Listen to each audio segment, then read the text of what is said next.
Hello and welcome to Stampscapes Live, the Stampscapes Live lab here.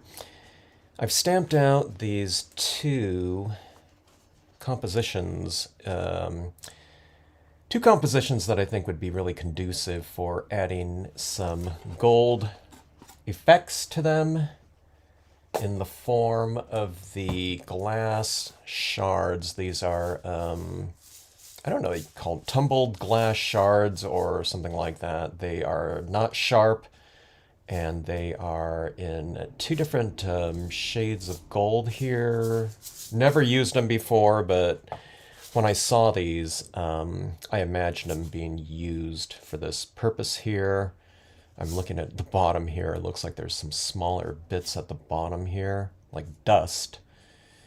And, okay, so right here I have a kind of a cave scenario, and when I've done caves in the past, I imagined putting some gemstones or something like that. I did some diamond, work on a previous scene, but I always imagined gold veins being in here. I used to go and explore a lot of deserts back in my high hiking exploration camping days, and I used to go into these old abandoned mine shafts, that looked fairly stable, and they were often going for things like silver and gold in I don't know, exploring quartz veins and things like that. So that being said, always imagined myself using some gold types of I don't know, three-dimensional media. I didn't know about these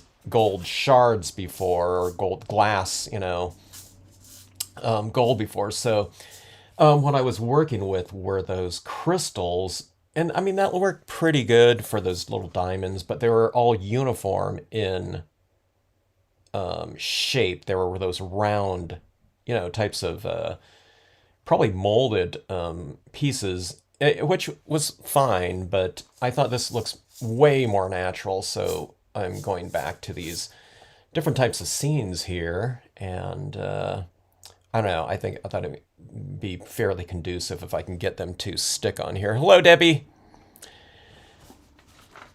Red rubber's the best, Debbie, isn't it? In terms of impression quality. Thanks so much for the order, Debbie. Supporting the line, as always. Okay, so I've pre-stamped these out. These were just some quick compositions here, but what I'm going to do now is I'm going to shade them a little bit to give them a little bit more lighting, direction, and form dimension on here. And I guess I need to think about this a little bit here in terms of where I'm going to place, where I want to target some of these pieces. And there's probably some other type of glue that I should be using for this to make it really stick, super well. I'm just going to be using my Barely Art, but if you guys know some additional or an alternative type of adhesive, whatever material to utilize for these, I am wide open to suggestion here. I used this is the one that I used, this is the glass that I used for this piece right here. And it didn't stick super well, but I love that look at that, because I think that matches really well with the holographic up here. So that's what I'm doing here. You'll notice that I've used the holographic for this piece right here, just because I figured these little glass shards right down here are really going to match well with the coloring of the whatever the card base here. And you can see my glow-in-the-dark slathering of the glow-in-the-dark powder on this one. I don't know. I just used it on both of these, but or both of them on this piece right here. But this glass shard thing would probably look a little bit better maybe without this gold powder. But I just wanted to kill two birds with one stone on this piece with the glow in the dark on here. When you flip off the lights with the glow in the dark moon and foam down here, I think it looks pretty cool. But I don't know, just in terms of the rocks down here, maybe without, because I had to go pretty thick on here with my glow-in-the-dark paint and powders in order for it to have enough light retention. So I might just do another piece just strictly for with the idea of it being a glow-in-the-dark scene on here. But okay, so anyways, what I'm getting at here was these rocks down here. You know, with a pretty good dollop of this, glue, I couldn't get these shards to stick super well. So it might be a matter of using a different type of glue, one that's a little bit more aggressive, and maybe spray sealing it down. I don't want to spray seal this holographic down too much with like a triple thick, I don't think. But spray sealing with an acrylic sealant might give it extra adhesion power. So, I don't know. Hello, Bonnie. Cynthia, good to see you. Hey, Linda. But yeah, I really like the look of this glass here. So, I mean, these are three-dimensional pieces here, and if you do mail something like this off to someone else, what you do is you just throw like a piece of, not this piece of paper, but imagine this is a piece of cardstock, something a little stiffer. Throw it in here, fold it down like this, and then mail it out like that, okay? Just so you don't get these raised rocks down here kind of indenting, especially if you're using something like a metallic up here on the top portion. Or, if you are mailing it out and you are worried about that, instead of cardstock, just put a piece of chipboard or something like that in there. Fold this over and it'll be safe to mail out. It'll give, it'll be a pretty thick card to mail out, but I think, in terms of a three-dimensional type of thing like this, it's not going to be thicker than, your, I don't know, whatever your shaker cards or something like that. This one's going to be like much thinner than that. So if you're used to mailing out, traditional three-dimensional cards, this one's going to be really thin by, I don't know, in comparison. Anyway, let's see here. Okay, so let's give extra dimension to this. So what I was getting at here, long-winded type of thing here, getting off track, but as I'm applying some of this, I'm gonna tone this in with a colored pencil. So sometimes, your glues aren't going to stick to wax as well. So I don't know, just use, if you're doing this type of thing and adding these things, probably just go with whatever the most aggressive type of glue you have or whatever. I don't. I have this like epoxy type of thing too, and maybe that would be even better. I mean, that would really adhere it down. And on something like this too, where we're this is just on the vintage printed paper. It might be good to seal it off first or something like that before you apply, these types of things. Maybe, I don't know. I'm just thinking, if I apply this glue down on this paper here, it's going to be kind of absorbing into the paper a little bit, maybe before I apply the those little shards on there. The shards are kind of, some of them are really small though, so it really, I don't know, they're not like as thin as like glitter or something like that, but I don't know, maybe some of the smaller pieces will just be fine. I don't know. Experimenting around with this stuff. I haven't worked with like glitters and these like three-dimensional pieces, enough before to really know what I'm doing here or to know what works best. So we're just going to be doing some experiments here. Okay, so I'm going to be toning in the darker areas of my rocks for the most part. So you can see where the lighter area is and where it is defined oftentimes by the rocks in back of them, okay? So I'm just kind of reiterating that shadow shading convention that's already on the designs themselves, just to give it that extra kind of visual weight and dimension. And of course, this is supposed to be a cave right here, and this is the opening right here. So I might want to emphasize that a little bit by making the area around here a little bit darker and maybe having these rocks closer to the opening a little bit lighter. Sometimes you do it but the opposite too, like right here, is the whatever, that ledge next to the opening. Sometimes this is too light next to light like that, where you can't really see, you know, the differentiation, you know, in terms of value between the two. So sometimes you just have to make this darker, you know, next to that light to, you know, to really bring about that opening right here. But I think I'm just going to just stick to my shading convention on these rocks for the most part, and I'll just add this grayscale tone to them like that. See, it just gives it a little bit more visual weight like that to add in that extra tone. Now, this is just the bare image, okay? But I'll just show you like this, just going down here and adding in a little bit of extra tone. I'm using black, but I'm just using it very lightly like this, almost like a charcoal pencil or something like that. And you see, I just think that gives it a little bit more mass, you know, visual mass to it, okay? And this is going to be a really easy one. If I was doing these rocks around a sunset or something like that, I might use different colors of that sunset in the rocks, you know, to give them, you know, the idea of that they're reflecting that light in there. But in this case, it's just really easy. All you have to use is just black on this vintage type of paper. This vintage type of paper does have these reddish, brownish tint tones in there, like right here, you know, where you can go in with some, you know, extra, I don't know, brown tone pencils or something like that, but you really don't need to. I mean, if I really want to take my time and do that, I might, you know, just for some subtle richness, but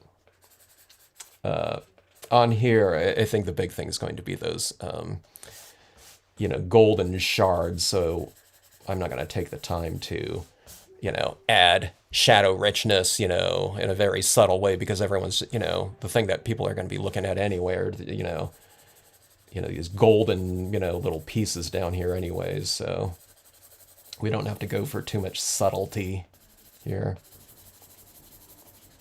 Okay, so hopefully you can see that. I'm just kind of darkening in the things that are already a little bit dark, like that, but not making it black or anything, but just making it a little bit darker.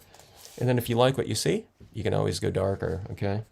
So I just add just a little bit of a change in value at a time. I mean, it's just like this. It's like a, I don't know, whatever. It's like a 5%, 10% gray like that, but see these walls of the cave are starting to become a little bit more defined like this. Maybe there's a little bit more of a sense of lighting too in here.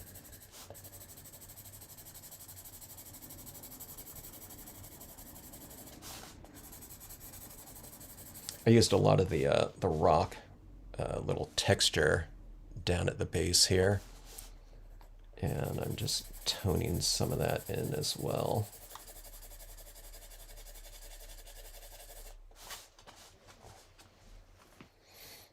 Okay. Good evening, Bill. Good to see you.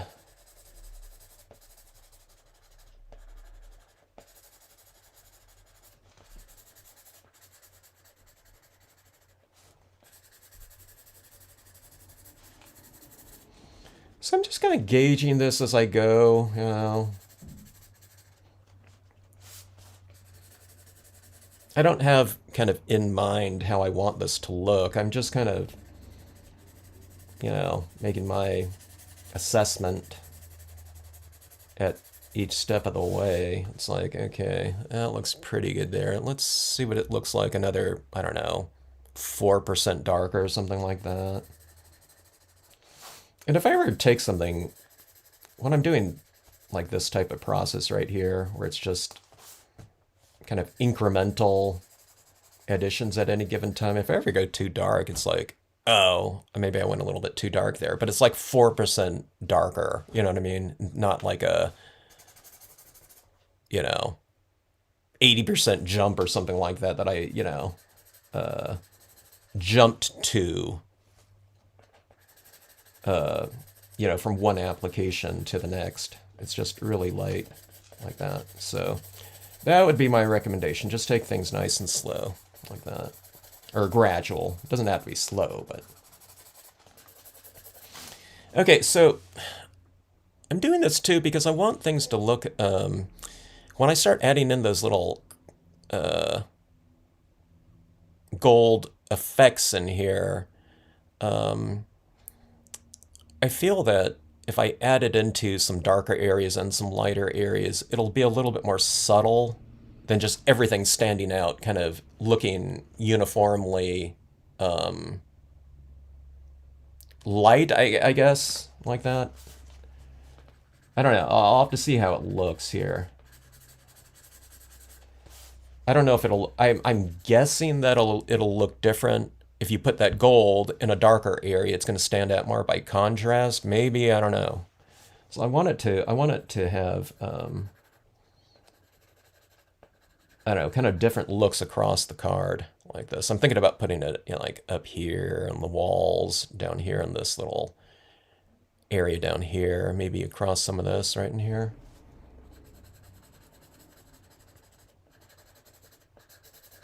Okay, so that's that. Hopefully that looks a little bit more kind of dimensional like that. You can see you kind of darken in your darker areas of the rocks. Here it is right here. So right in here, I've darkened in this area, wherever it is down here. By the way, this rock was down here. And then I went with this rock right here. Hopefully you can see that. And then behind this impression right here, right there, I put this one, okay? And then there's another one right here. But up top there, I did this one again. So it's a similar type of design, but there's different textures in it. So I've oscillated kind of that rough, the rougher boulders with lichen with the ledge here, just to differentiate this a little bit more in the foundation, kind of design right there. I mean, you can use one or the other too, but you give a little bit more of a textural kind of contrast for something like this. I mean, it's a really simple thing like that. So when you're talking about, this is 3 stamps right here to make this design, but basically it's just 2 for this entire card. So if you have a little bit of a textural contrast in there, it can help, in terms of just whatever, visual variety. Okay, so on this one right here, let's do the same type of thing. We already have some hard contrasts in here. But I've added down, oh, I forgot about this one right here. This one is 4 stamps right here, but tiny rocks down here again, and I've tapped it in a lot of these areas to give it a little bit of a shaded kind of area down here. Hello, sweetie is a bird. And Bonnie, let's see, I took some diamond dust, colored it with alcohol ink. That's cool. Wait, how did you color it with the alcohol ink? Did you lay the dust down and then color it, or did you add the dust into like some alcohol, like a re-inker fluid, or just like a bottled alcohol ink? The big tree stamp with colored pencil, glued it down with art glitter glue. It sounds pretty cool. Did you post that, Bonnie? I'd like to see that. Okay, so on the edge of this little, whatever, bluff, I'm going to add a little bit of tone down in here.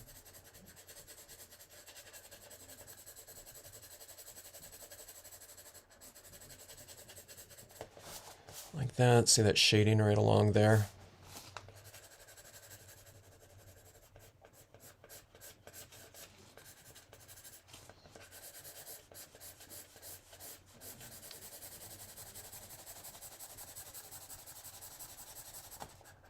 I've been wanting to try out things like kind of more three-dimensional types of things on scenes. I got into that a little bit at one time, years ago, and we've been doing this thing with the illusion of kind of 3 dimension with things like, reflection cards, horizon cards, but I haven't played around too much with actual raised 3-dimensional things. At one time, when I used to go to kind of like Michaels and things like that more often.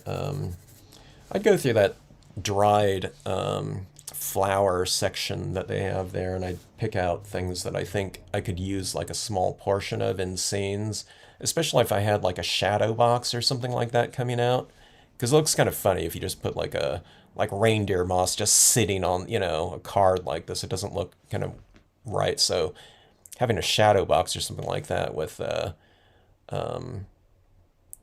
dried floral types of things, or like plastic, plants or something like that, I always thought would be really cool.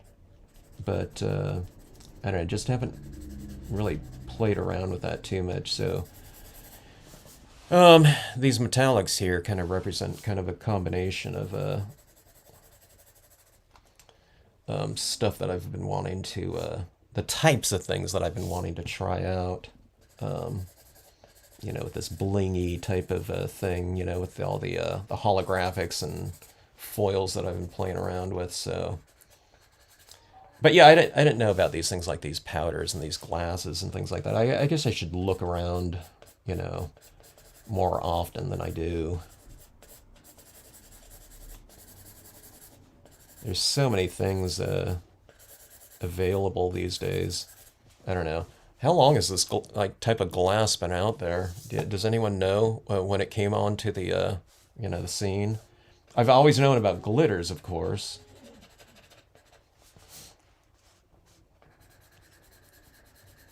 Glitters and glitter pens and things like that. But I don't know. The shardy type of thing like this, it looks more like gold to me, like actual like gold dust, right? Okay, so I think that's pretty good there in terms of the shading on here. I think we've differentiated this from up here a little bit. This is like a little wash or something like that you see out in the deserts all the time. They're always dry. If you ever come across one, with water in it, sometimes maybe you shouldn't be there because that probably means that there's like a flash flood going on or something like that. You get water kind of coming through these areas, and then it just, after a short amount of time, they're just dry again. It's really pretty amazing. Unless there's some kind of like record, like rainfall or deluge or something like that, where it's kind of flowing pretty good for a while, but that's kind of rare in a record, a normal situation. Okay, so hello, Jeannie. Let's see. I put it in a paint pot, drop the ink in. Ah, got it. Yeah, the alcohol inks would stick to that just fine, huh? Can't wait to see what you use that stamp, Jeannie. All right, so here, let's see. So I have a couple of these different tones right here. I thought about using both. One's a little bit more of an orangish color.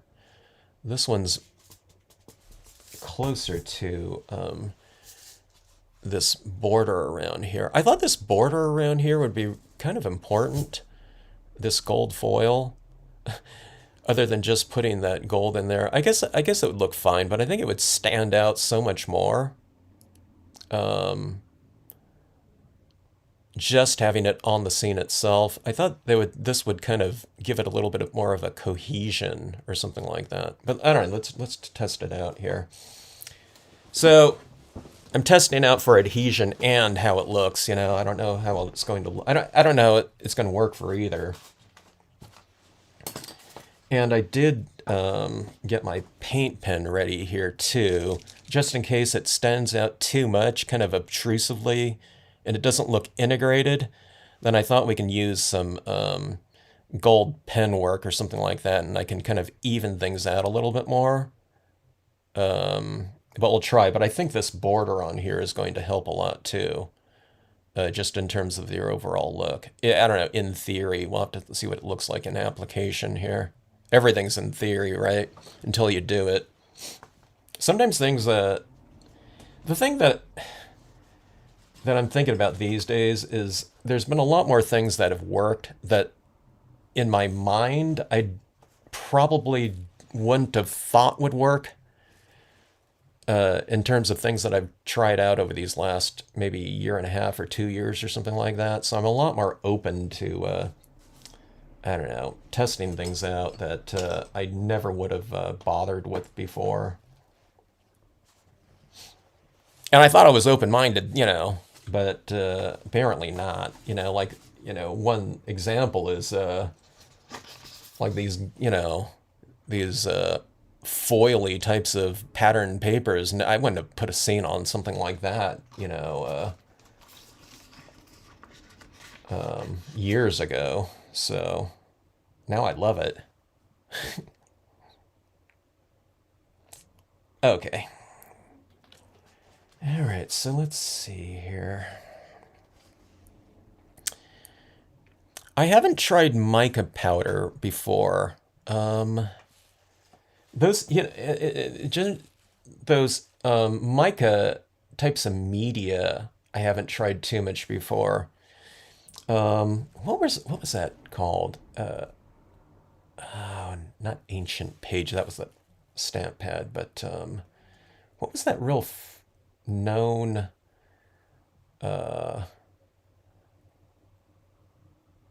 Media. There were these little bottles of mica kind of infused. Were they paints before? I can't remember the name of that company even offhand. But I tried some of those at one point in time, a little bit, not too much though. But man, they were like a big, big mover and shaker at one of those CHA shows that I went to. Okay, so I'm putting these dots down like this. Now, that's what I did on this piece right here. And not all dots grabbed onto a piece of glass, which I was surprised at, because I thought I was putting this on pretty thick. So I guess it just depends on what kind of, what I shake out on here in terms of it. Maybe it needs to be a small enough piece or something. I have no idea.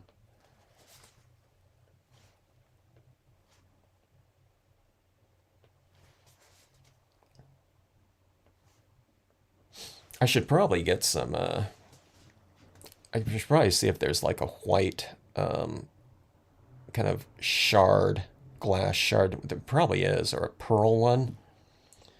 Okay, let me go with this one right here. This one's going to match with that perimeter a little bit more. And maybe I'm shaking off the top, like I said, that bottom area down here. It's real powdery down there, so I'm gonna do this right here. I'm gonna try to get some of those smaller ones to settle towards the top here. Maybe that'll be good for this purpose right here. I don't know if that did a thing, but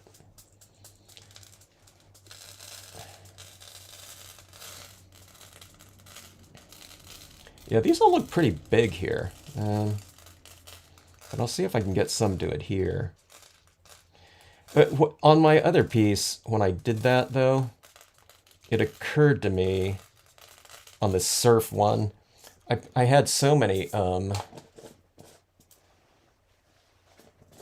guess I could leave that open here. It occurred to me that I think that might have been okay because I had a lot more of these rocks, little dots down here, but I thought maybe that would have been too much. That would have just been, like this whole big solid texture practically. I mean, not that much, but I don't know. I thought this kind of the sparser kind of application of them might have been better in retrospect, but I don't know. Let's see how this one goes here. Okay, so it occurred to me that maybe I should have like pushed some of these down here a little bit more too. On that one. I don't know. I don't know if this is doing a thing.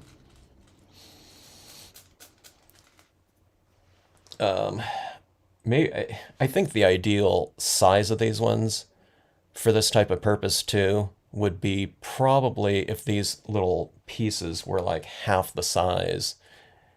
But these sizes in here do vary, though. There are some really thin pieces, I guess, with the nature of breaking glass. It's going to be like some of them are like real flat too, and some of them are a little bit more dimensional. So I guess I'm just hoping that, some of those smaller, kind of flatter ones are landing on some of that glue. But I don't know. Like I said, I don't know if I added enough of that glue down there. Let's do this too. Let's let that set up here a little bit. I was going to shake some of it off, but I think if I do that right now, it's just going to shake it off, like all of it before it dries. So we'll see if this will set up a little bit, and it'll grab onto some of these pieces before I kind of shake it off. And then again, I don't know, maybe some spray sealant over the top of that will also kind of create a little bit of adhesion, with an acrylic spray spraying over that.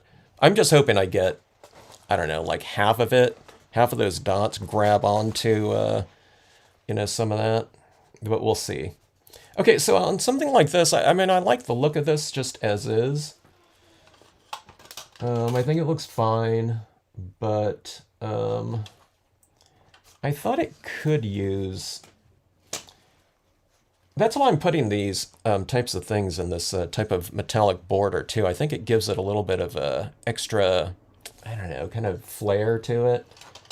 But if we can incorporate some of that blingy type of look into the scene itself, right down here, like with these little gold shards or something like that. I don't know, maybe glitter would be better or something like that. I don't know. I think it would be pretty cool. So let's try that in here. So I'll put some of it down here in the in this wash maybe.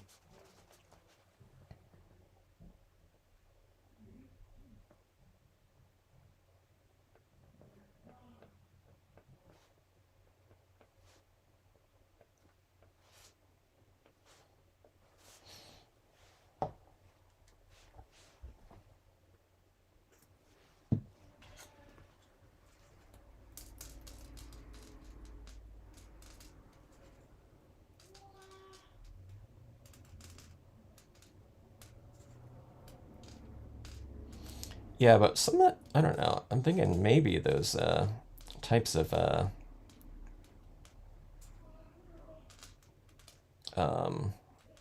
those catalyst types of well, I don't know. They're not glue, but whatever it is, might be better for this. To have something a little bit more aggressive than a crafting glue, trying to get that to adhere. Or, like I said, I might just be using, these might just be too big for it or something like that. I'm not sure. I don't know. Like I said, glitter would, glitter's going to work for sure, but I don't know that,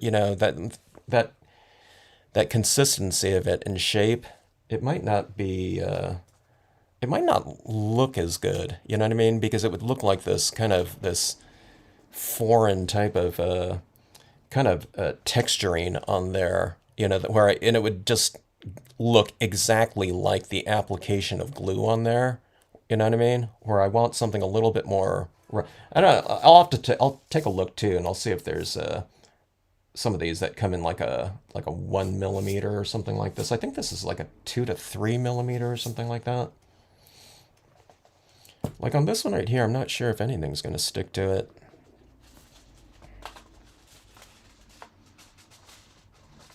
It seems like this glass here might be kind of interesting as you can use some of this type of thing in a shaker card.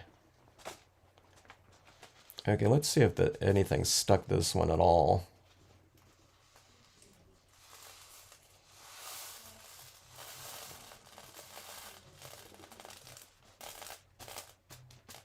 I think it's something stuck to it too much here.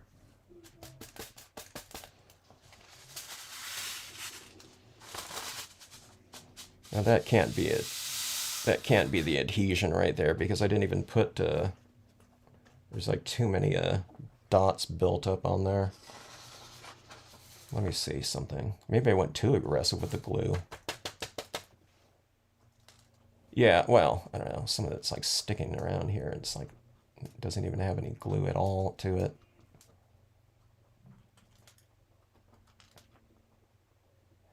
Yeah, why is this one like sticking right up here? It's like I didn't. Oh, maybe it's because I squeezed. Maybe it's because I squeezed into it like this. Maybe. Now it's like too much here. Here, let me go like. Let me see. Some of it stuck pretty good, which is a good thing. Like that. Okay, here we go.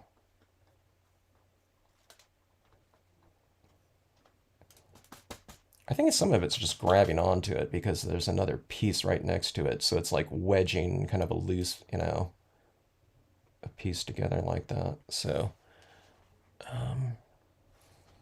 yeah, too much in some areas, which shocks me. Here, let me see. Like I said, I'm not even sure if that's stuck there. I think it's just kind of wedged in between a couple pieces in a couple areas. Or is it? There we go. Okay, that's it right there.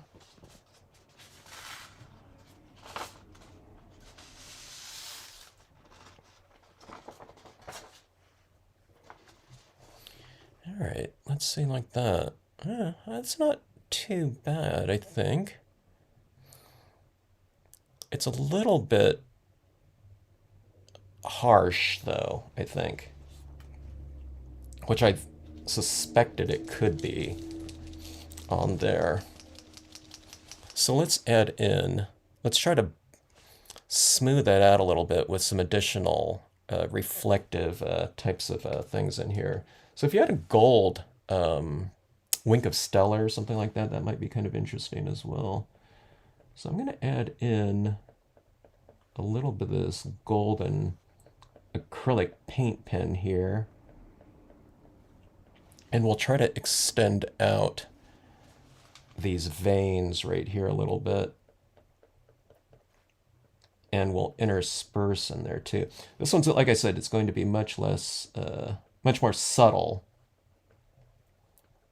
But if we can get that kind of reflective quality coming off of it, or a gold glitter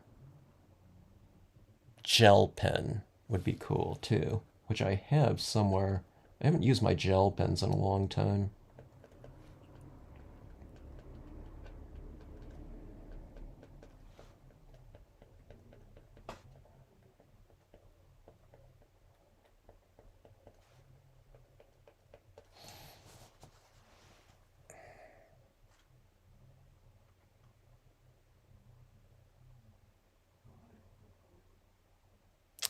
I think I'd get, let me see. I don't know. Let me see if I can see my paint pen. The paint pen's not, the paint pen just is kind of providing a kind of a color I see here. It's not super reflective.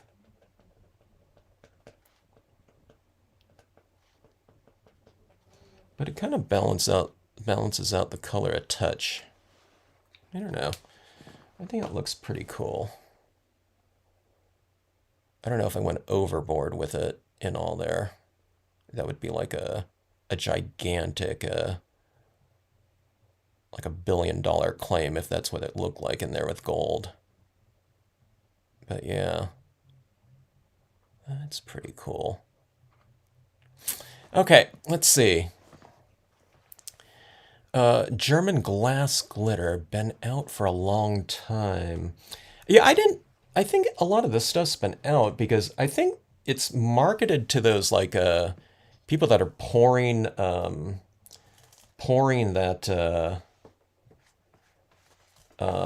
resin, right? There's all these resin videos these days. People pouring all this resin. And I know those have been out for a really long time.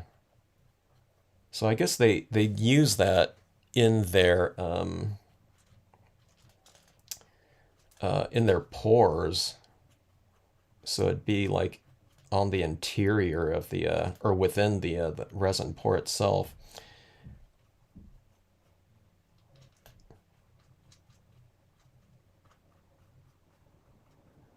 This gold is really sticking hard on here. I'm getting like a multi-layered. I don't know why I have two pieces like stuck on top of another right here. Okay, these are going to be a little bit too much up here. I'm going to remove some of that so that it's much smaller. Because on here, I don't know why, but it didn't stick as much unless the gold's going to be different than that other glass one. I wonder if the adhesion characteristic of the gold is going to be different from this one right here, or if it's the same stuff but they're just painted differently. But this gold stuff is really, really, it's like everywhere you put it, it's like I'm getting like not only one piece of glass adhered to it, but it's like multiple pieces, where on the other one, for every drop that I laid down, maybe because it's on the printable vinyl, maybe there was something that was happening with the emulsion on this printable vinyl that was changing the characteristic of the glue, making it less aggressive or something like that. That could have been the case there, because for every dot that I put down on this one right here, or every maybe 4 dots, one piece of that glass stuck to it. For every dot that I put down on here, I'm having like 3 pieces of this gold sticking to it. So it's like completely the polar opposite right there. Okay. Yeah, that kind of looks weird on this one. I would need more of something in here. I would need to stamp out. Yeah, this one looks kind of weird right here.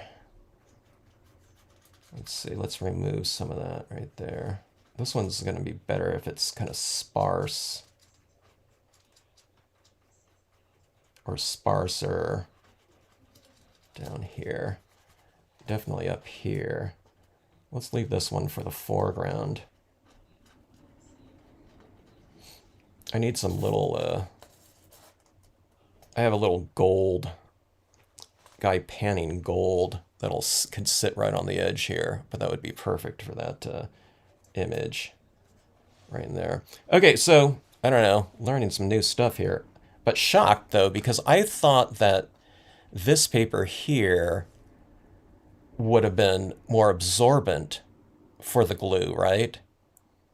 And I thought that would be absorbing into this paper that's more porous than I thought this one would be right here. So, I don't know. Go figure. Okay, let's see here.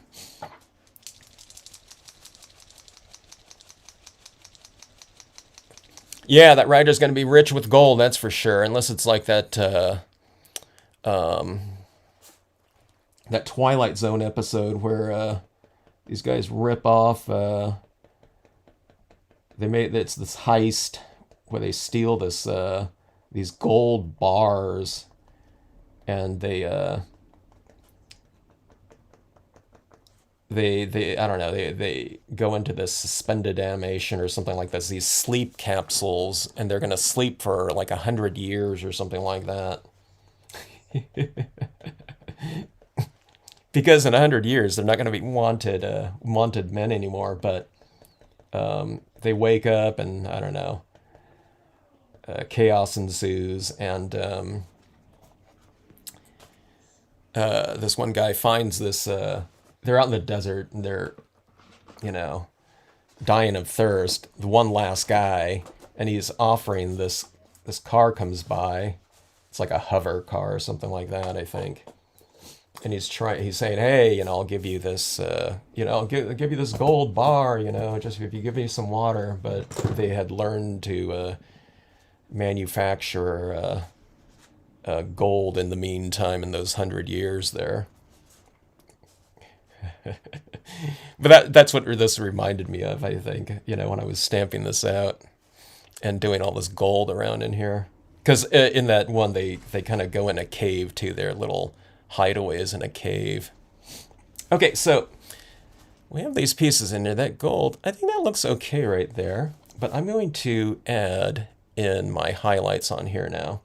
And we have my white pastel pencil here. Okay, so just, it's like the opposite of where you added in some additional shading. Okay, if you're adding the shading down on in the shaded areas, okay, on the top sides of things, okay, you can add in that highlight, you know, or that illuminated area in here. It could be an illuminated area, or it can be an illuminated object, like a rock or something like that.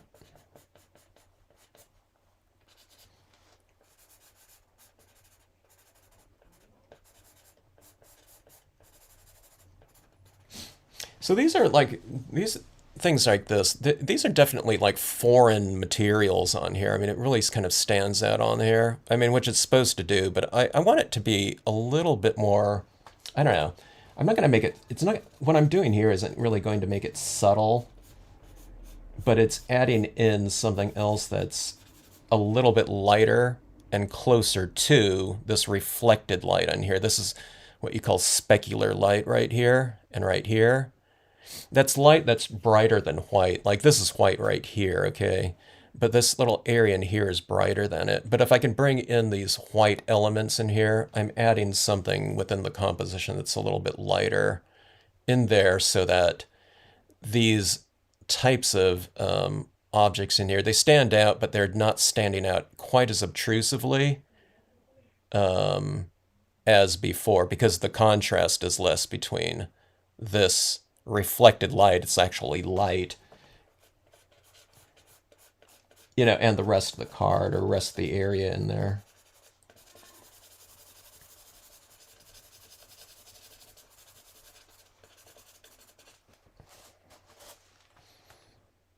See, like that. So see, it's a little bit more integrated into there now.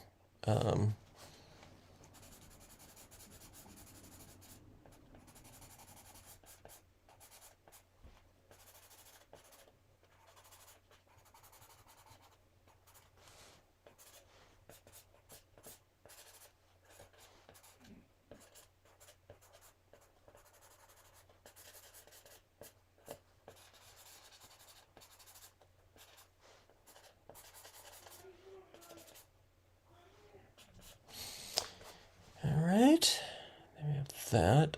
I'm going a little bit heavier with the white too than I would go if I was just going to leave it like that. Okay, but I have to spray seal this, and when you spray seal it, that white starts to become a little bit more transparent, so it's going to look darker when sprayed. Did you tap them down with your finger, Bonnie? Was that in regards to this? I did tap these ones down right here, and that one really built up. I guess don't tap down if you're doing these things like this. On this type of paper. On the emulsion, on the printable vinyls, if you're doing something like this, I don't know, maybe tap it down on there.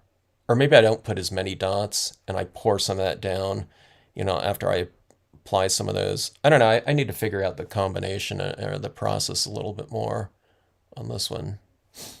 On the vinyl, that is. Okay, so on this one right here, let's go in and add some more highlights with this one as well. Oh, the husband needs the haircut.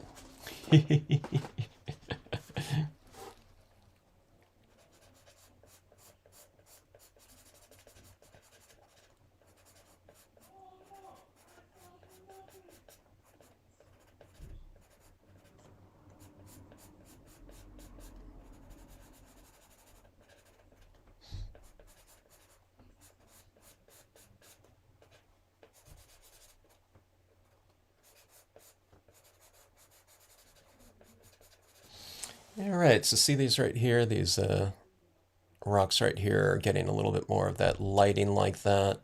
I don't want to do it everywhere, but let's see. Let's see if we can make these a little bit rounder looking here too. So see this right here on this wall.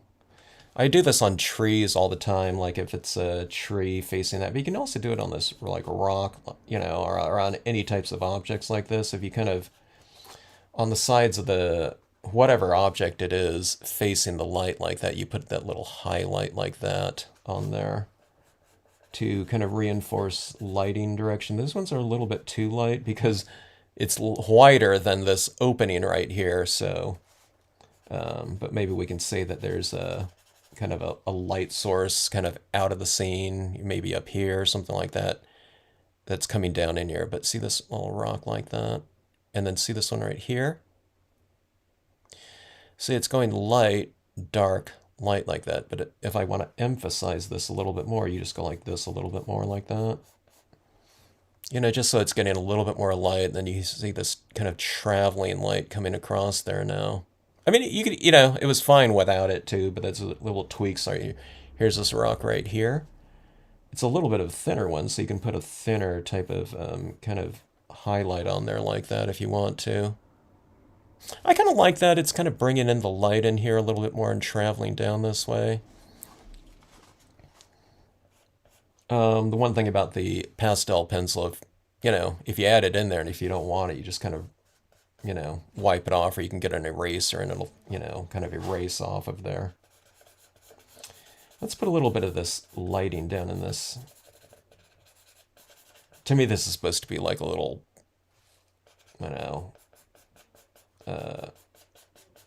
like cave pond or something like that.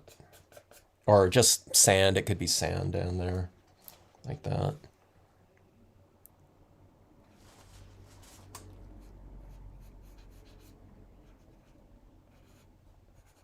These pastel pencils, you really have to sharpen quite a bit, after a couple uses because they are just so soft. All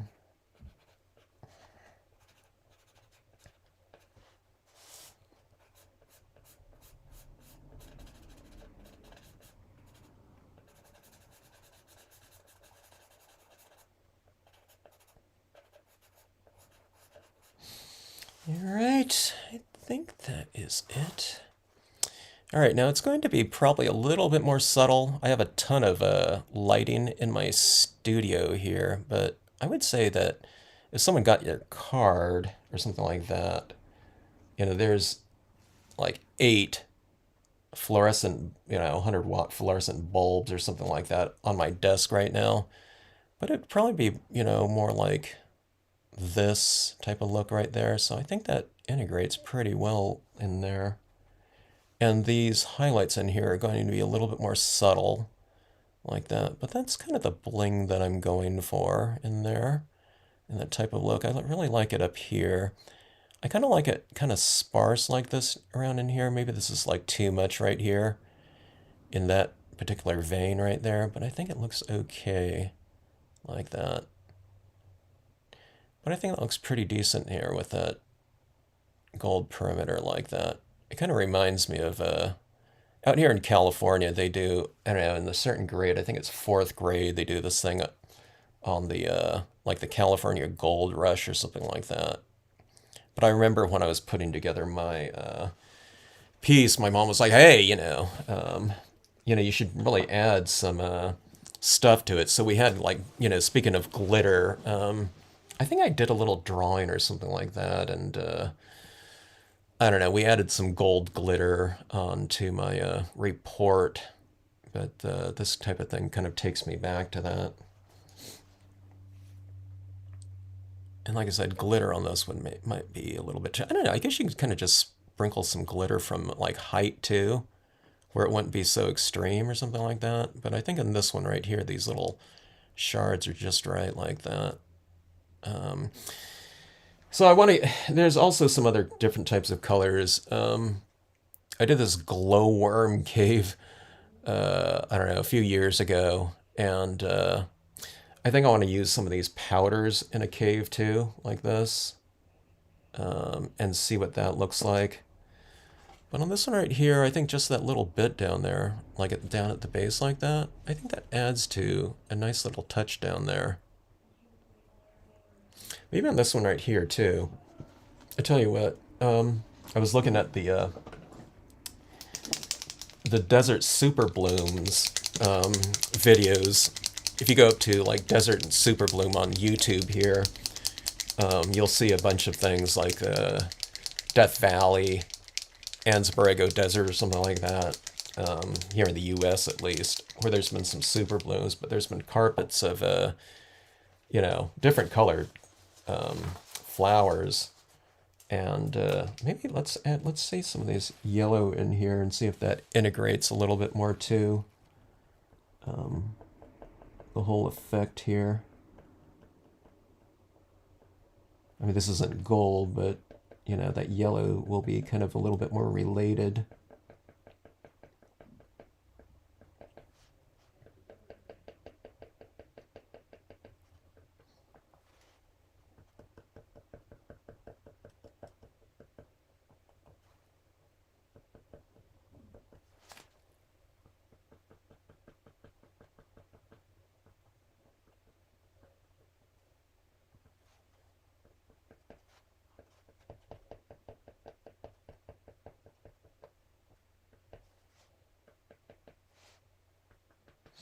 I was looking at some of those super blooms, and I thought with this desert series, I need to do some of those super blooms. But some of those super blooms, if you watch like some videos of it, the actual videos, it's like the colors are like so extreme that if I stamp something out in it, it would people like, people would think that's not realistic or something like that.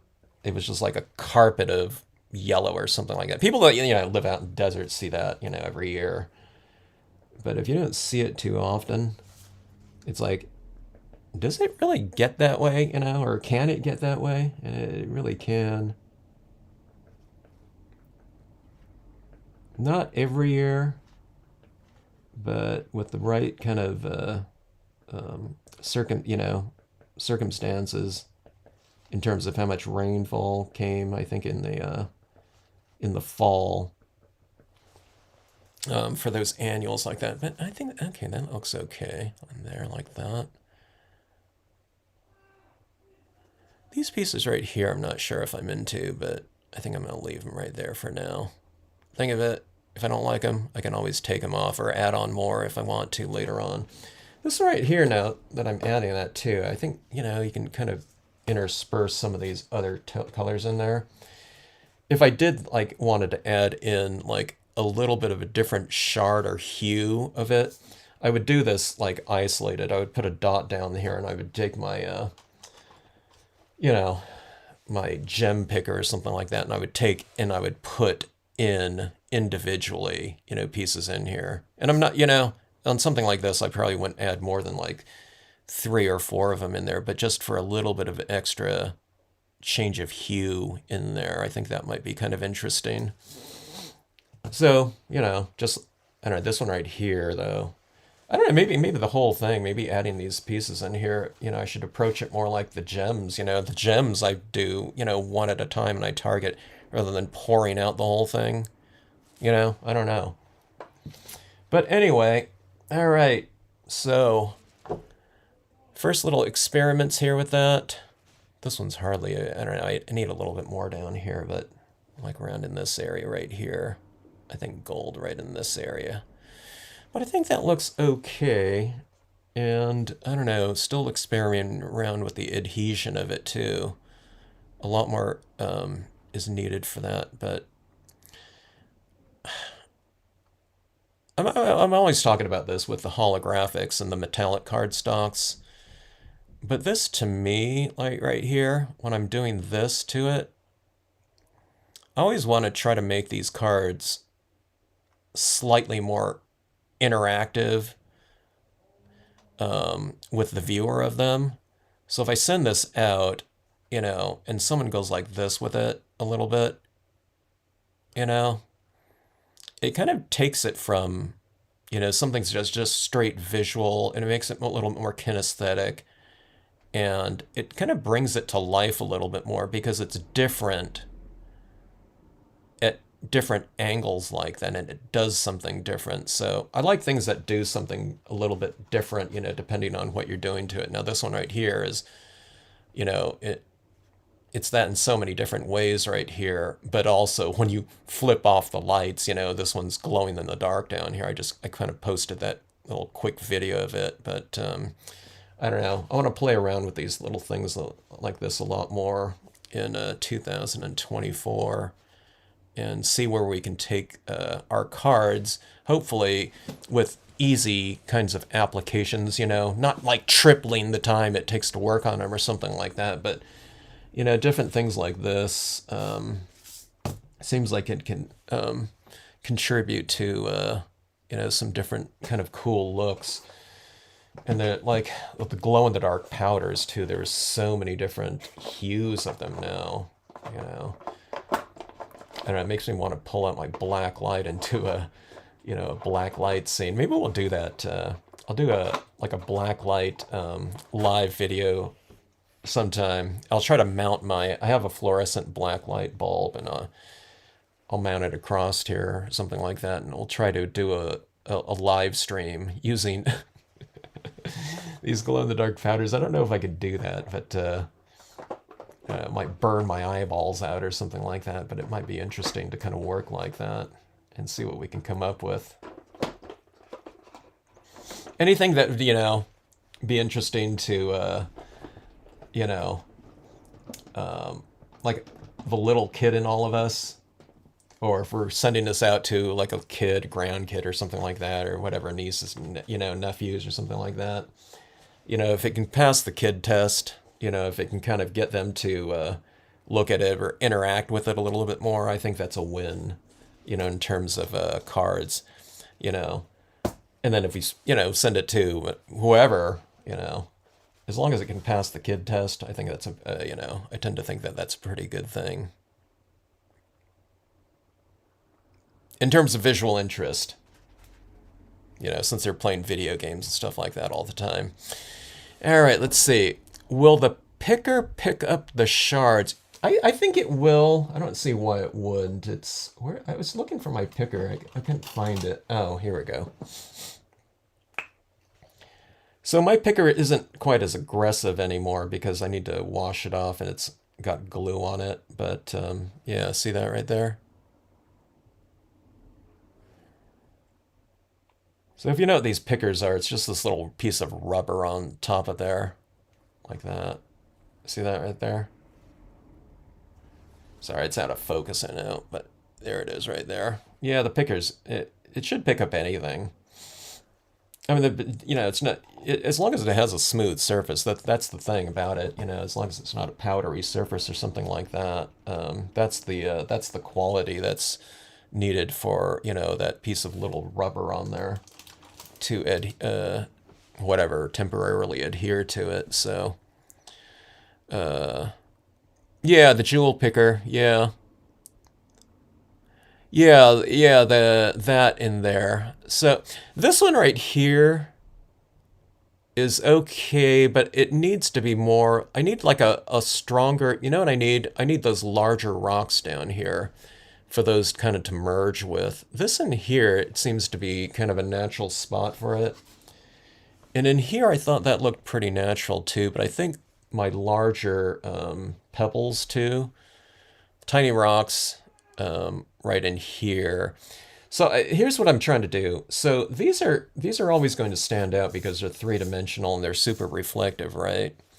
So I'm trying to have things that are objects in here that are kind of the same shape. So that would be those additional little pebbles down here, okay? Now on these rocks around in here, we already have some of those textures like this. Some of these textural forms that I've put into the design itself, they're kind of that same shape, right? Like that. So similar shapes, and then similar, this is that similar reflective type of thing right out here on the border. It's not on the interior enough here, but I'm trying to bring in some of this into that. That's why those little flowers are right in here, a little bit of that yellow tinge to it. I think that kind of helps in here a little bit. But when it's standing out too much, in terms of not maybe integrating in our as harmonious a way, we need to bring in more of that around in here somewhere else. So maybe, I don't know, maybe some other type of shimmery little thing in here. Like I'm thinking like Wink of Stella type of shimmer. Nothing too kind of extreme, or a glitter type of thing. Maybe, I don't know. Or larger rocks down in here. I think larger rocks down in here that would obscure this a little bit more, because these are standing out now in terms of value and shape in here. I need a stronger kind of a rocky shape in there. I think that would look good. But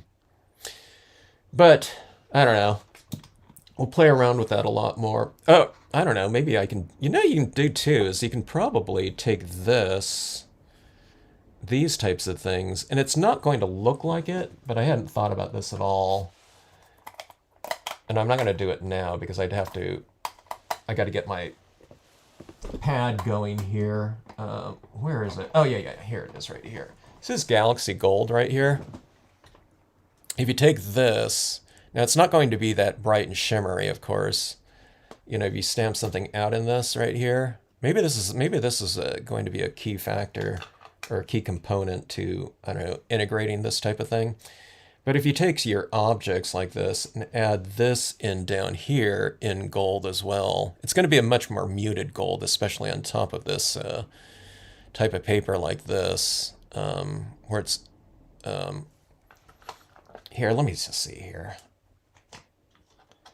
Usually I have to kind of, I don't know, whatever, reconstitute that pad every time I use it. Okay, there's a little bit of gold still left on there from the last time I used it.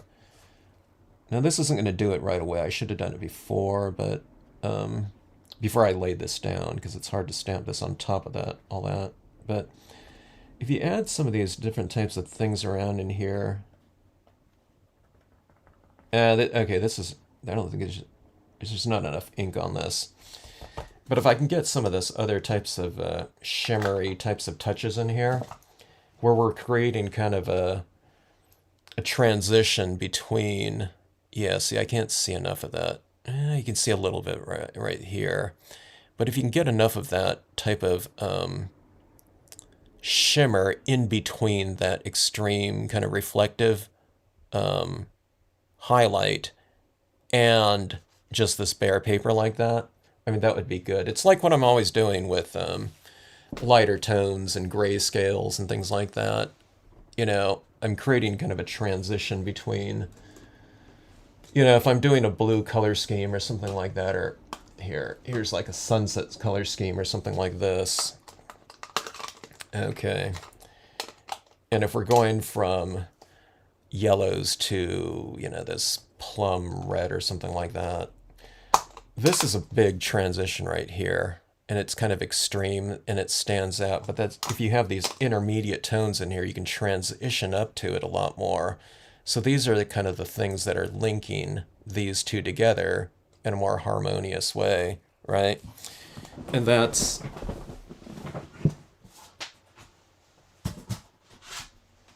that type of thing right here.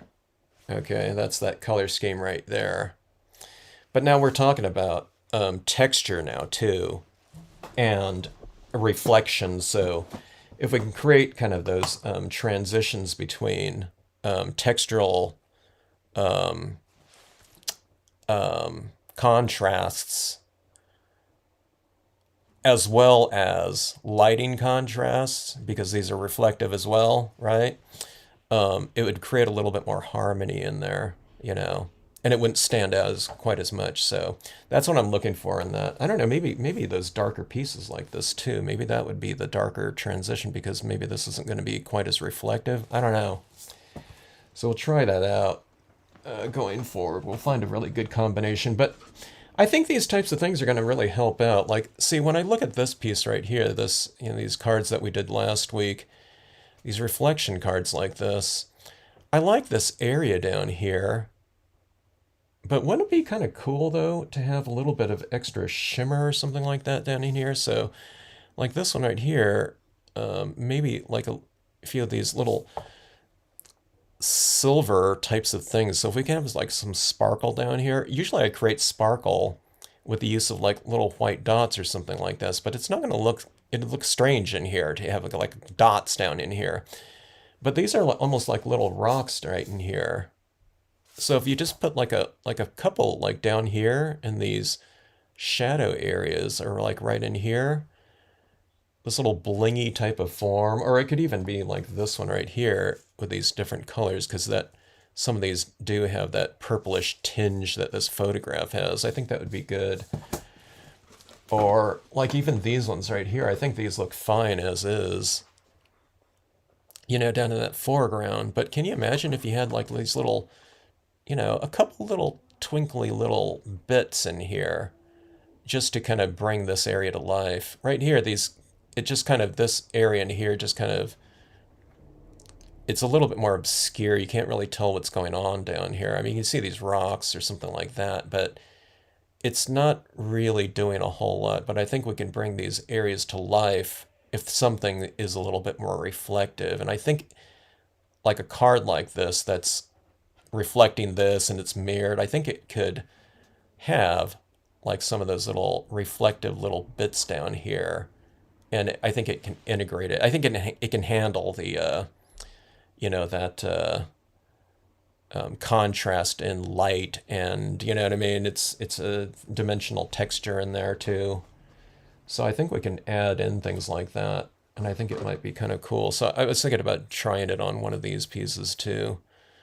Just adding some of that down here. Maybe on this one right down here, I'd do the this one right here, this rainbowy color right here, because I think on here, like I said, you can almost, you know, barely see some of these like that, but it just, you know, at certain angles, you know, these things like this down here, these little glass shards, you know, they reflect that light in there. Now this one's already really light in here. This one looks darker, you know, than that right in here. Well, I guess it depends on what angle you're using them at, but I don't know. I think these little types of things could potentially, I don't know, they could potentially add that little extra touch to our cards, you know, that, I don't know, adds that fun little extra element, you know, for things to look for in a piece. So, all right, anyway.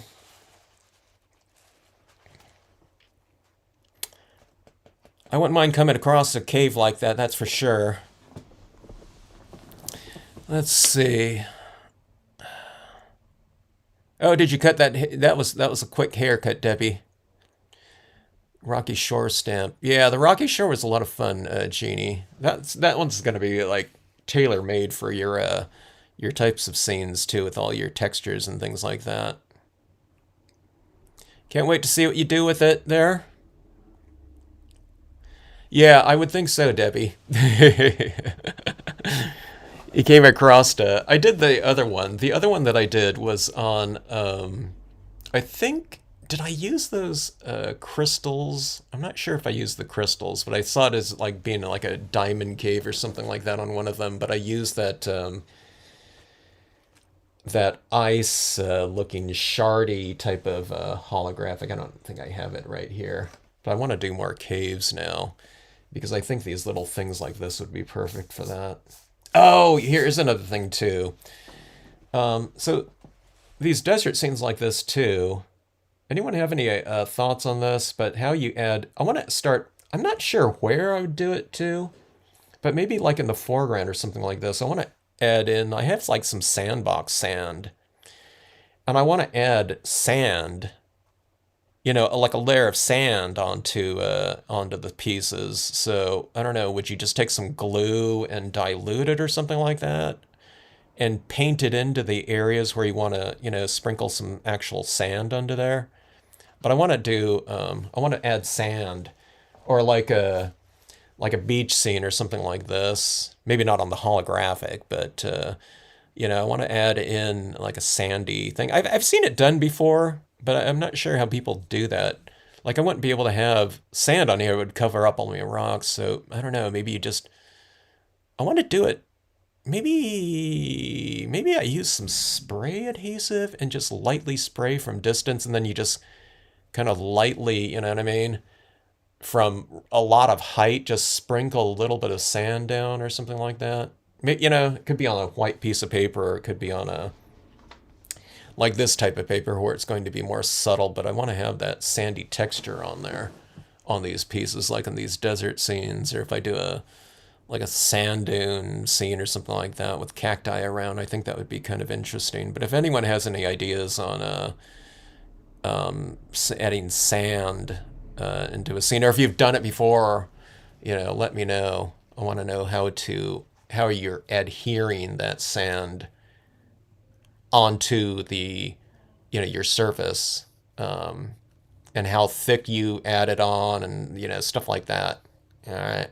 Like I said, I know people have done that before. It might not have even been sand, but I've seen, you know, like different things, powders and stuff like that they've used for like for snow scenes.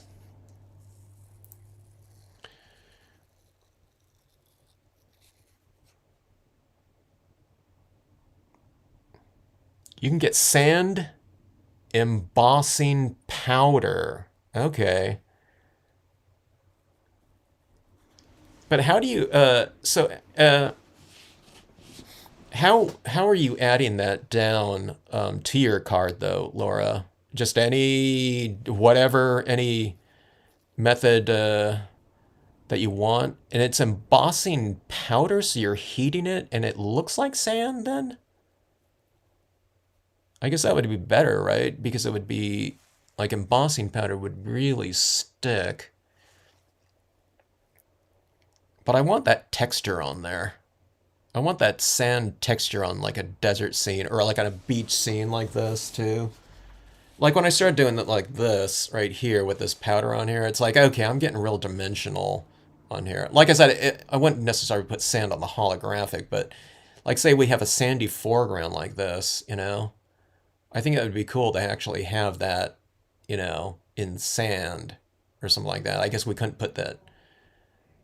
I do like the foreground here, so I don't know. I do like sand like in the middle like that or something like that, or you know, I don't know, something like that. I think would be kind of cool though to play around with something like that.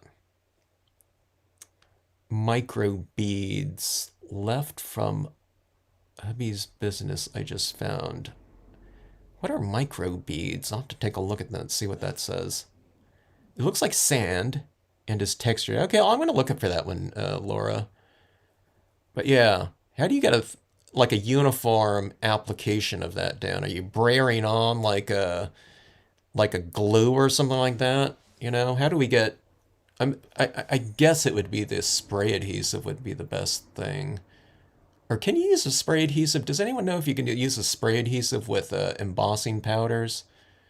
Um, or would the glue from the spray adhesive not do what it's supposed to do with the embossing powder? I don't know. But I guess I could, like on something like this, I could take this and mask this off, spray adhesive, and again, not on the holograph. I'm just saying for a beach scene, if it's like on white cardstock, spray adhesive down here and just pour that whole powder down here or something like that, or sand, and then that would be, you know, I guess that embossing powder seems to make more sense. Yeah, and then I could have like this right in here if I wanted to in that glow in the dark paint. I really want this bioluminescent ocean scene to be pretty cool. But I don't know, some stuff like that would be really quite dimensional. Um, so someone mentioned, was it, I don't know, who mentioned it? Was that Linda or someone mentioned to me too that they're going to pull out their, someone had a glow, does anyone have a glow in the dark paint pen, you know, that you've used? And if so, does it grab that lighting really well? You know, if you charge it up, you know, and you turn off the light, does it last for, you know, more than like 2 seconds? I'm looking for, now that I use this I have these glow in the dark powders like this, and I feel like I have use for my glow in the dark paint now. You can see this bottle is like absolutely full, and I bought it like 2 years ago and haven't used it much. But I want to start using some of this type of thing more. But there's some things that, I just can't do easily with paint. I guess I don't want to use a paintbrush with this type of thing too often because I think it's going to clog up and, destroy my brush. I guess I could wash it out after, immediately after every time, but sometimes that residual acrylics tend to harden the brush. But I want a paint pen, to get into like some real specific areas. And someone mentioned to me that they had a glow in the dark pen, but I didn't ask them how well it it charges up with light and. So like I have some other types of glow in the dark things sometimes, and it's like you charge it up for like 30 seconds and you flip off the light and it lasts like for like a half a second it seems, before it, that glow in the dark isn't working. So I want a really good glow in the dark pen for these types of things. The glow in the dark pen for a cave thing would be really cool too. So I want these types of things, but if anyone ever has any suggestions, or you come across something, drop me an IM or an email or something like that and let me know, or a link or something like that. Especially if you've tried it and it worked, or if you think of anything that you've used in the past, let me know. Okay, let's see. Versamark pen. Oh yeah, I forgot about the pen. Or Braille with embossing ink. Okay, that's what I was thinking right there. If that's the way to go. I've never done those types of things before, but I can see that, how you would do that. Okay. Brene has a Versamark pen. Hero Arts had a sand. Is that the sand? Yeah. Is that one company has the sand embossing powder? And you say it really looks like sand then too?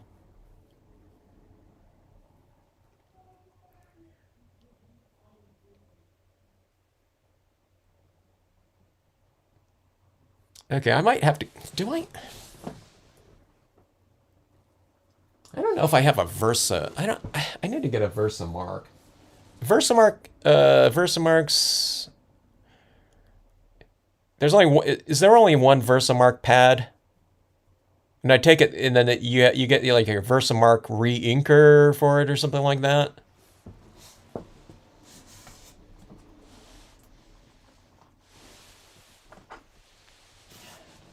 I totally forgot about these two. I need to try these ones out too. Chunky fine glitter and ultra fine glitter. These are holographic right here. I need to try these types of things out too. Look at that one right there. That one might have been pretty. No, this one's too chunky. This one right here might have been cool, like right around in here, or a little bit of it maybe. I don't know. I probably got these after one of these live streams, and we were talking about things like holographics, and people were bringing up, some different types of things that they've used. So, a couple things that I haven't tried yet, but you can see kind of where, kind of the idea here. But we got to figure out more ways to make scenes kind of more three-dimensional, because they're perfect for three-dimensional types of applications, right? Depth and I don't know, things like that. And there's so many things out there too. Like, model railroad builders and stuff. They're using all kinds of different things to, on their train, things like that, landscapes and things like that. A lot of those types of things can be used as well in our scenes, I think. Without having to go to kind of extreme, I think there's some simple applications that can really make our scenes pop if we just utilize them. Yeah, I'll pick up some cheap brushes, Patty, or something like that, if that's the way to go. Okay, yeah, Linda, yeah. I thought you might, yeah, I want to know how that pen works, and if it gives you a good, light capture on that. You try that out. Let us know about that one, and let me know what brand the pen that is. It seems to me though that you know these glow-in-the-dark types of things, it would have to be a really thick slathering of something for it to really be very effective. Like the powder that I used initially on this one, it's like it barely showed up. And I put these powders, these glow-in-the-dark powders, over the top of the glow-in-the-dark ink, so it was like a double whammy, but I kind of just added it in there where it would look good, just as a scene like this, not glowing, but it was like, it was so anemic, so I thought, okay, I need to go like extreme, so like in that one of those previous videos, I really slathered it down in there. But it worked pretty good though. It captured that light. I don't know if I went way too extreme, so it'd be somewhere in between this. This almost looks like puffy paint, you know, on there. You know, so I don't know how, if that really looks very good, you know what I mean? It probably doesn't as is, because there's no kind of change in values in there at all. But somewhere in between kind of that application and, you know, what my initial one is probably the best. But if we can do other things, you know, where I can use like a glow-in-the-dark paint pen or something like that to get that extra, you know, light retention quality without having to go to the powders on that, I think that would be good. I do like the powders though, you know, a lot of it. And some of it kind of got down here a little bit and kind of made it glow, which is kind of cool.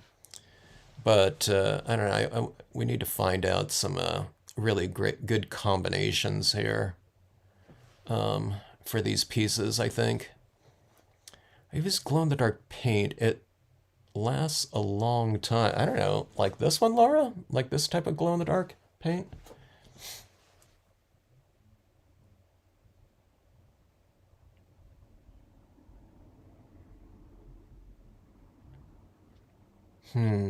Gum. Candy mentions something right here. Okay, you have glow-in-the-dark lacquer pen. Okay. That sounds like the type of pen where if you don't use it, at some point in time, it's going to like dry out on you. Okay, there's a Versamark. Do I have that Versamark pen? I have an embossing pen. Is that the same type of thing? I have this embossing pen here, unless it's like dried out on me now that I think about it. This is like an embossing pen. Totally forgot about these types of things. You guys get me to remember things here. In addition to learning, you know, what I need. Okay, so I think I need to get a Versamark and re-inker then. Yeah.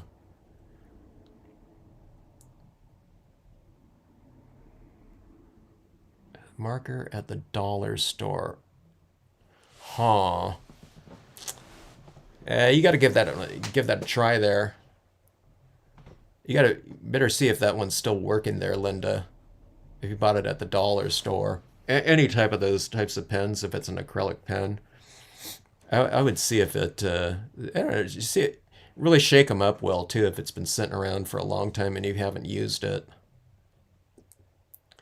I have pens too and the pad, but when I ordered the re-inker, the company said they couldn't ship. What the heck?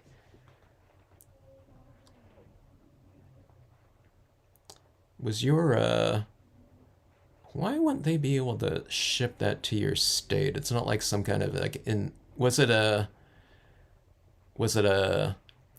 ink pad slash kind of like herbicide patty? You can use it to use it in your paper crafting as well as in the garden or something like that. That's interesting though. Yeah, that must be a mistake. That has to be, right? I wonder if the glue used in the glow-in-the-dark scene reacted to the paper. It could. Well, I don't know. I mean, this powder right here that I used on that scene, it's, you know, it has a little bit of a slight hue to it. Slight, barely greenish hue to it. Probably because that's the color, the hue that it glowed in. But I don't know. I don't know if it looks whiter than, you know, the actual bottle, though. I mean, it could have, but... And then this itself right here, you know, there's a little bit of a... there's a slight warmth to it than just straight, you know, white like that.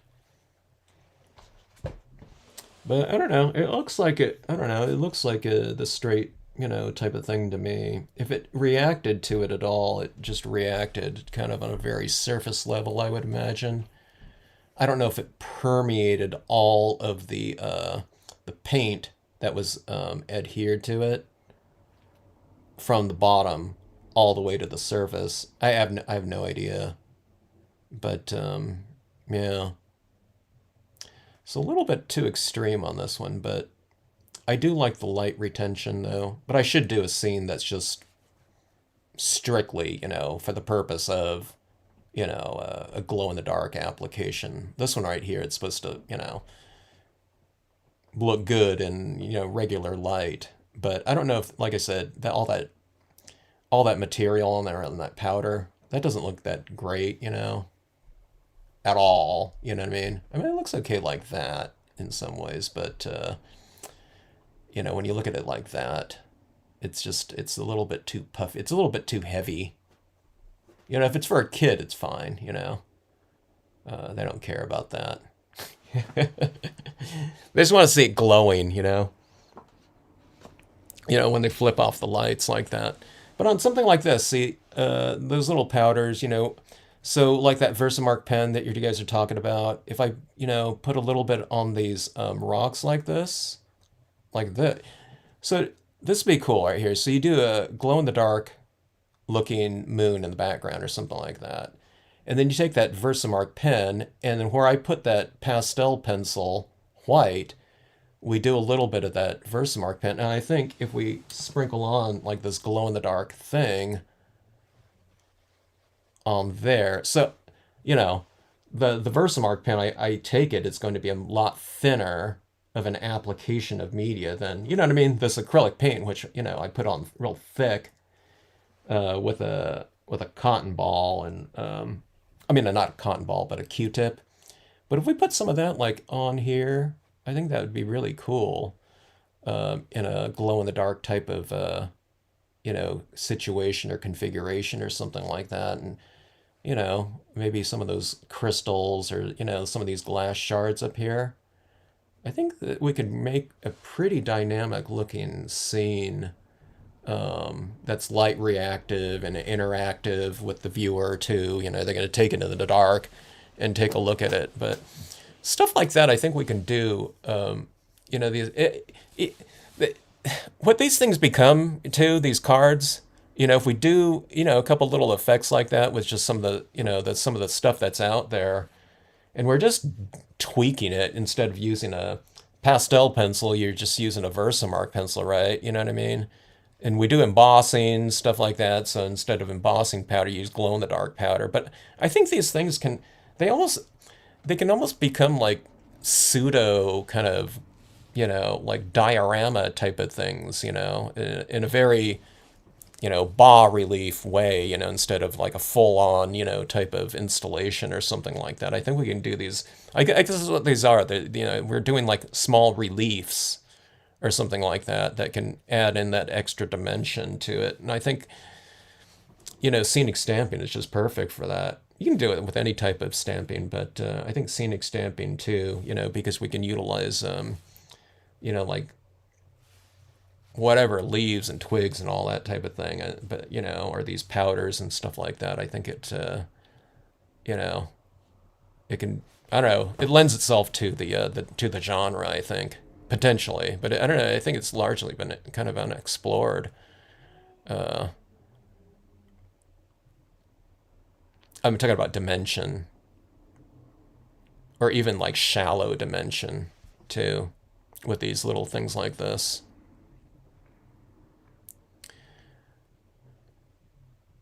It can't be shipped in the winter. Oh, that's interesting.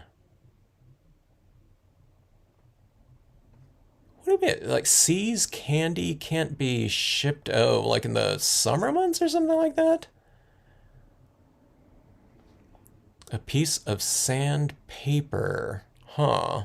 That may be interesting. Some glue can't be shipped in less than 40 degrees anywhere in the shipping. I never thought about those types of things. That's interesting. Huh. Glow-in-the-dark embossing powder. I think I have some glow-in-the-dark embossing powder somewhere. Or do I?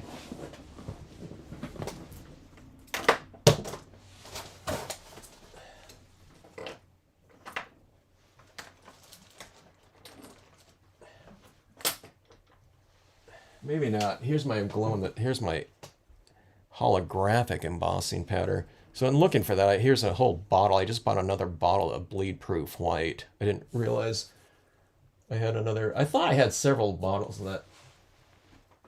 Wait, no, this is detailed white embossing powder. Well, anyway. I don't know what I have in my room, apparently. All right, so... a lot of things to check out. Okay, folks. Hope you have a great rest of evening. Thanks for the info, ideas. More experimenting to come. Yeah, well, let's experiment a little bit more with some added dimension in our pieces. I might work on a couple pieces here. Sometimes, you know, after I do these pieces, I didn't like those 2 pieces of gold up there. And I'll integrate. I guess I don't need to save every little piece here, but I don't know. This is real gold though, so I probably should save it, right? These look pretty good though. I'm pretty impressed with some of these pieces.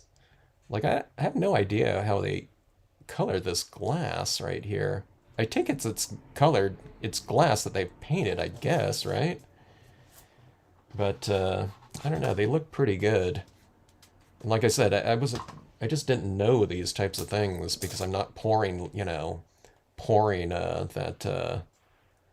that resin, those resin types of things. So I don't know, this stuff wasn't on my radar, and I wasn't, thinking about it probably for like card making either, but I am now, so I don't know. I want to utilize these types of things. See that right there? Isn't that, that type of thing? I want that type of element to be on my scenes in some cases. Something like that would be cool, like on a, not with this vintage paper, but like in another type of paper maybe, like on the cave floor in the water section, or like a cave pond or something like that. That would be really cool like that. Something really, it's a dark glass, but it's reflecting some of that color in there. So anyway.